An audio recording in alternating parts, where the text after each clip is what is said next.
Hi guys, Sandy McDougall here. This is a little one on tariffs and what Donald Trump is saying. We're ripping off America, putting tariffs on dairy products.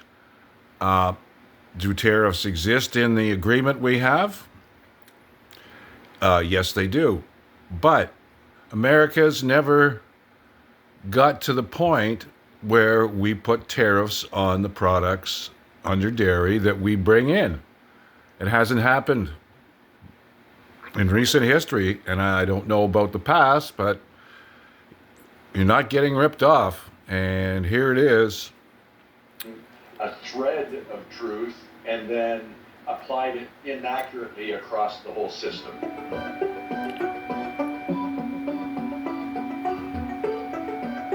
The thing to understand about the high tariffs that Trump is talking about, 200, 300, even 400%.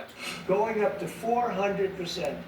You never hear that. Canada's absolutely one of the worst. So that number just isn't true. None of these dairy tariffs goes up to 400. So in that case, Trump is literally just making numbers up. But the thing about these high tariffs is that they don't actually apply right away, or arguably ever.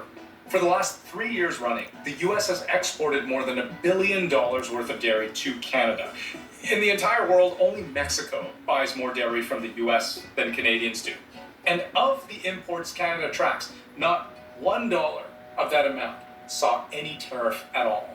Yes, the 241 or 250% quota exists, but it only exists for product that exceeds that tariff rate quota. Translation? Let's say I want to buy all of your buckets of American milk, straight from the cow. My government puts tariffs on them, which would ordinarily make the milk more expensive. But they say, hey Andrew, don't worry, you can buy the first 3 buckets tax-free. It's only at the moment you buy a 4th bucket. And let's call this whole thing the tariff rate quota. Once you exceed the quota, everything after 3 buckets, that's when you pay the crazy 300% tariff. Canada sets the limit on how much dairy anyone here can import into this country before they have to start paying 200, 300% extra.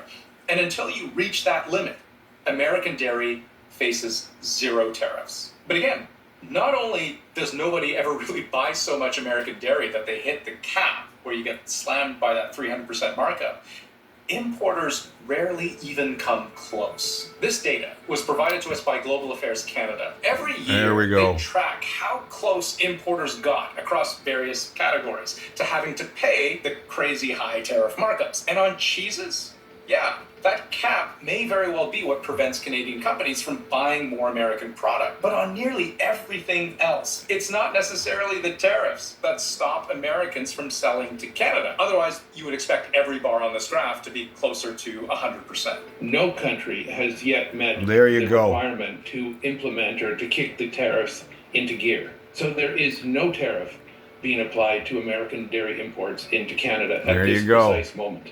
But will be now. Let's go one level deeper, because what Trump is driving at, even if he misstates or gives misleading facts, is that there is something unfair about the way Canada treats U.S. dairy.